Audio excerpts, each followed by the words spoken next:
ಹರೇ ಶ್ರೀನಿವಾಸ. ಎಲ್ಲರಿಗೂ ನಮಸ್ಕಾರ. Welcome to my YouTube channel Kalgi couples. ನಮ್ಮ ಚಾನಲ್ನ ಯಾರ್ಯಾರು ಸಬ್ಸ್ಕ್ರೈಬ್ ಆಗಿಲ್ವೋ ಅವರು ಪ್ಲೀಸ್ ಹೋಗಿ ಚಾನಲ್ನ ಸಬ್ಸ್ಕ್ರೈಬ್ ಆಗಿ. ಇವತ್ತು ನಾವು ಅಧಿಕ ಮಾಸದಲ್ಲಿ ಮಾಡುವಂತಹ ಬತ್ತಿಗಳನ್ನು ಹೇಳ್ಕೊಡ್ತೀವಿ. ಭಾಳ ಜನ ಕೇಳಿದ್ರಿ ಅಧಿಕ ಮಾಸದಾಗ ನಾವು ಯಾವ ಥರ ಬತ್ತಿ ಮಾಡಿ ಹಚ್ಚಿದ್ರೆ ವಿಶೇಷ ಫಲ ಅದ ಅಂತ ಅಂದ್ಕೊಂಡು. ಅಧಿಕ ಮಾಸ ಅಂದ ತಕ್ಷಣವೇ ನಮಗೆ ತಲೆಯಲ್ಲಿ ಬರೋದು 33. ಸೊ 33 ದೀಪವನ್ನು ಹಚ್ಚಬೇಕು ಅಂತ ಅಂದ್ಕೊಂಡು. ಸೊ ಅದೇ ಥರನೇ ಅಧಿಕ ಮಾಸದಲ್ಲಿ ನಾವು ಯಾವ ಥರ ಬತ್ತಿಯನ್ನು ಮಾಡಬೇಕು, ಆಮೇಲೆ ಯಾವ ರೀತಿ ಹಚ್ಚಬೇಕು ಅಂತ ಅಂದ್ಕೊಂಡು ಇವತ್ತು ಕೇಳೋಣ ಅಂತ ಬರ್ರಿ. ಅಮ್ಮ ಹೇಳಮ್ಮ, ಏನು ಮಾಡ್ಲಿಕ್ಕೆ ಅಮ್ಮ? ನಾನು ಎಳಿ ತಕ್ಕೋತಾ ಇದ್ದೀನಮ್ಮ. ಈಗ ಮುಂದೆ ಅಧಿಕ ಮಾಸ ಬರ್ತದಲ್ಲ, ಹಾಂ, ಅಧಿಕ ಮಾಸದ ಪ್ರಯುಕ್ತ ಜನ ಕೇಳ್ತಾ ಇದ್ದಾರೆ. ಅದನ್ನು ಆಯಿತು, ಎಲ್ಲ ಜನರಿಗೆ ತೋರಿಸುವ ಸಲುವಾಗಿ ಎಳಿ ತಕ್ಕೋತಾ ಇದ್ದೀನಿ. ಅಧಿಕ ಮಾಸದ ಬತ್ತಿ ಮಾಡಬೇಕು. ಯಾವ ಥರ ಮಾಡಬೇಕು ಹೇಳ್ತೀರಾ? ಅಧಿಕ ಬತ್ತದ ಅದೇ ಯಾವುದೇ ಬತ್ತಿಗಳು ಮಾಡಿದ್ರು ನನ್ನ ಹತ್ರ ಈ ಥರ ಎಳಿ ತಕ್ಕೋಬೇಕು. ಹಾಂ, ಎಳಿ ತಗೊಳ್ಳೋದು ನಾನು ತೋರಿಸಿದ್ದೀನಿ. ಆಮೇಲೆ ಎಷ್ಟೋ ಜನಕ್ಕೆ ಅಂತ ಇದ್ದಾರೆ, ಅಮ್ಮ ನೀವು ಎಷ್ಟು ಚೆನ್ನಾಗಿ ತೆಗಿತೀರ, ಎಳಿ ನಮಗೆ ತೆಗಿಲಿಕ್ಕೆ ಬರಲ್ಲ ಅಂತಾರೆ.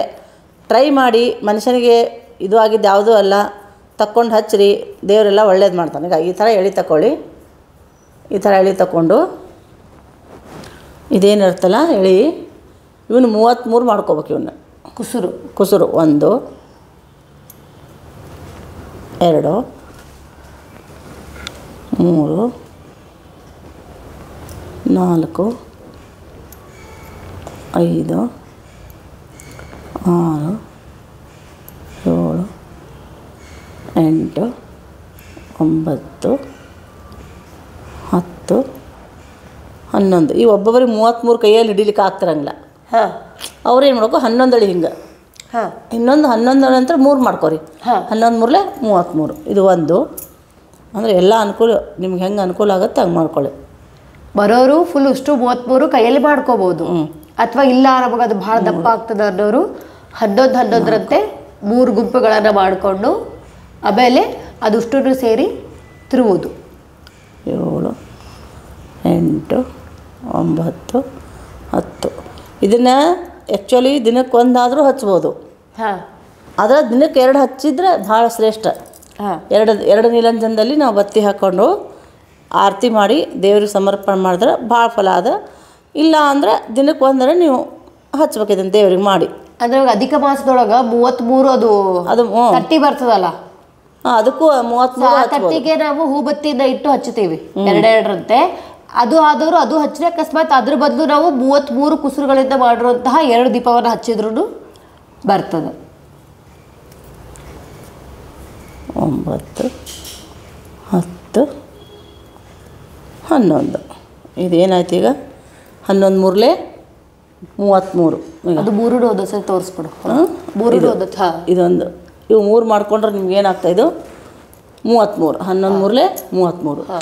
ಇವು 11 ಇವು 3 ನಾವು ಸೇರಿಸ್ಬೇಕು. ಹಿಂಗೆ 1 2 3 ಈ ಥರ 3 ಸೇರಿಸ್ಬಿಟ್ರೆ, ಸೇರಿಸಿ ನಾನೇನು ಮಾಡ್ತೀನಿ, ಇಲ್ಲೇ ಹಿಡಿದು ಹಿಂಗೆ ತಿರುಗಿಬಿಡ್ತೀನಿ. ನಾನು ನಮ್ಗೆ ರೂಢಿ ಇರತ್ತೆ, ಹಿಂಗೆ ಮಾಡಿ ಹಿಂಗೆ ತಿರುಗಿಬಿಡ್ತೀನಿ ಗಟ್ಟಿಯಾಗ. ನೀವೇನು ಮಾಡಿರಿ, ಫಸ್ಟಿಗೆ ಮಾಡ್ಕೊಳ್ಳೋರು ಇದ್ರದ್ದೇ ಎಳೆ ಇರತ್ತಲ್ಲ, ಈ ಎಳೆ ತೆಗೆದಿಟ್ಕೊಂಡಿರ್ತೀವಲ್ಲ, ಅದೇ ಎಳೆನ ಇಲ್ಲಿ ಏನು ಮಾಡ್ಕೊಂಬಿಡ್ರಿ, ಸ್ವಲ್ಪ ಹಿಂಗೆ ಸುತ್ತಿರಿ. ಹಿಂಗೆ ಅಂದರೆ ನಿಮ್ಗೆ ಅದು ಎಳೆ ಹಿಂಗೆ ಕಡಿಕಾಗಲ್ಲ. ಸುತ್ತಿ ಈಗ ಈ ಥರ ಸರಕು ಹಾಕಿಬಿಡ್ರಿ. ಅದು ಫಿಟ್ಟಾಗಿ ಕೊಡುತ್ತೆ. ಹಿಂಗೆ ಈಗ ಹಿಂಗೆ ಸರಕು ಹಾಕಿಬಿಟ್ರೆ ಈಗ ಹಿಂಗೆ ಕೂತು ಈಗ ಈ ಥರ ತಗೊಂಬಿಟ್ಟು ಇಲ್ಲೇನು ಉಳಿದಿರ್ತಲ್ಲ ಇಲ್ಲೇ, ಇದಕ್ಕೆ ನಾವು ಇದು ಬೇರೆ ಹತ್ತಿ ಹಚ್ಚಿ ಹಿಂಗೆ ಮಾಡ್ಬೇಕು. ಈಗ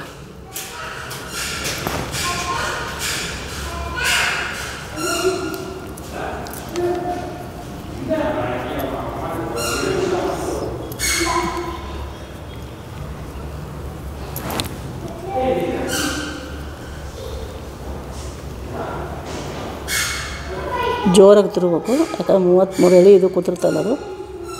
ಈಗ ಹಿಂಗೆ ಮಾಡಿಕೊಂಡು ಇದು ಈ ಥರ ಬರುತ್ತೆ. ಈಗ ಈ ಕಡೆ ತೋರ್ಸಮ್ಮ, ಅದನ್ನು ನನ್ನ ಕಡೆ ಮುಖ ಮಾಡಿ ತೋರಿಸು. ಹಿಂಗೆ ಹಾಂ, ಈ ಥರ ಬರುತ್ತೆ. ನಾನು ಇಲ್ಲಿ ಮಾಡಿ ಇಟ್ಕೊಂಡಿದ್ದೀನಿ ನೋಡಿ. ಈಗ ಇದನ್ನು ದಿನಕ್ಕೆ 33 ಹಚ್ಬೋದು ಶಕ್ತಿ ಇದ್ದವರು. ನಾನು ದಿನ 33 ಹಚ್ತೀನಿ, ಒಂದು ದಿವ್ಸಕ್ಕೆ 33 ಈ ಥರ. ಅದಕ್ಕೆ ಈಗ ಸ್ಟಾರ್ಟ್ ಮಾಡಿದ್ದೀನಿ ನಾನು ಮಾಡಿಟ್ಕೊಳ್ಳಿಕ್ಕೆ. ಆಮೇಲೆ ಒಂದೂ ಹಚ್ಬೋದು, ಇಲ್ಲ ಅಂದರೆ ಎರಡು ದೀಪ ಅಂತೂ ಹಚ್ಚಲೇಬೇಕು. 2 ನೀಲಂಜನದಾಗ ಹಚ್ಚಿ ಆರತಿ ಮಾಡೋದ್ರಿಂದ ವಿಶೇಷ ಫಲ ಸಿಗ್ತದೆ. ಅಧಿಕ ಮಾಸದಲ್ಲಿ ಯಾವುದೇ ಕೆಲಸ ಮಾಡಿದ್ರೂ ಅಧಿಕ ಫಲ ಅಂತ ಅಂದ್ಕೊಂಡು ಹೇಳ್ತಾರೆ. ಸೊ ಹಾಗಾಗಿ ಯಾರಿಗೆ ಮಾಡ್ಕೊಳಿಕ್ಕೆ ಆಗ್ತದ ಅವರು ಮಾಡಿಕೊಂಡು ಇದನ್ನು ಅಧಿಕ ಮಾಸದೊಳಗೆ ಹಚ್ಚಿರಿ, ವಿಶೇಷ ಫಲ ಸಿಗ್ತದೆ. ಮಾಡ್ಕೊಳಿಕ್ಕೆ ಆಗದೆ ಇರೋರು ಅವೈಲೇಬಲ್ ಅವ. ಸೊ ನೀವು 1 ವಾರ ಮುಂಚೆ ಹೇಳಿದ್ರೆ ಮಾಡಿ ನಾವು ಶಿಪ್ ಮಾಡ್ತೀವಿ. ನೀವು ಈ ಕಾರ್ತಿಕ ಮಾಸದಲ್ಲೂ ಹಚ್ಬೋದು ಇದನ್ನು ಬತ್ತಿ. ಯಾಕಂದ್ರೆ ಕಾರ್ತಿಕ ಮಾಸದಲ್ಲಿ ವಿಶೇಷ ಫಲ ಅದ ದೀಪ ಹಚ್ಚೋದು. ನೀವು ಎದರಲ್ಲಿ ಹಚ್ಬೇಕಂದ್ರೆ ನೆಲ್ಲಿಕಾಯಿ ಮೇಲಿಟ್ಟು ದೀಪ ಹಚ್ಬೋದು, ಆಮೇಲೆ ಮಣ್ಣಿನ ಪ್ರಣತಿ, ಲಿಂಬೆಹಣ್ಣು ಸೊಟ್ಟಿ ಹಿಂಗಂತ. ಆದರೆ ಮೊದಲಿಂದು ಏನು ಬಂದಿದೆ ಅಂದರೆ ಮಣ್ಣಿನ ಪ್ರಣತಿಯಲ್ಲೂ ಹಚ್ತಾರೆ. ಈ ತುಳಸಿ ಲಗ್ನದ ಮುಂದೆ ಕಾರ್ತಿಕ ಮಾಸದಾಗ ಅವತ್ತಿನ ದಿವಸ ನೆಲ್ಲಿಕಾಯಿ ಮೇಲಿಟ್ಟು ಹಚ್ತಾರೆ. ಅದು ವಿಶೇಷ ಫಲ. ಕಾರ್ತಿಕ ಮಾಸದಲ್ಲಿ ಇವನ್ನ ಬತ್ತಿ ಹಚ್ಬೋದು. ಆದವ್ರು ಮಾಡಿಕೊಂಡು ದೇವರಿಗೆ ಸಮರ್ಪಣೆ ಮಾಡಿ ಎಲ್ಲ ಒಳ್ಳೆಯದಾಗ್ತಾರೆ. ಕೃಷ್ಣ. ಮತ್ತು ನಾವು ನಮ್ಮ ನೆಕ್ಸ್ಟ್ ವಿಡಿಯೋದೊಳಗೆ ಸಿಗ್ತೀವಿ. ಹರೇ ಶ್ರೀನಿವಾಸ.